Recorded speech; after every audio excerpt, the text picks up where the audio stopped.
Mineral लोह खणी रे अघटन belt रे लागी 2 ठिका श्रमिक गुरुतर।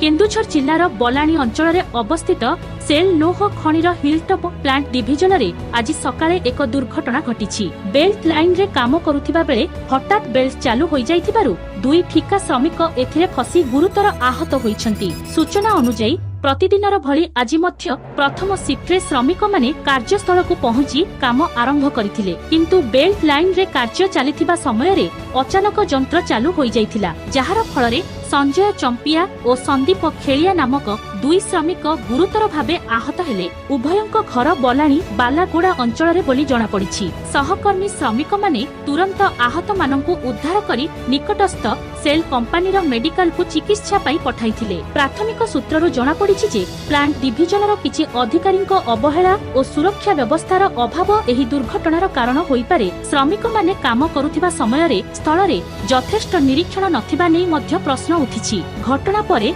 सेल मेडिकल परिसर रे चाप और उत्तेजनार परिस्थिति देखा देइछि। दुर्घटना को नै संपृक्त कर्तृपक्षक पक्षरु तदंत आरंभ हेबाकु दाबी हेउछि।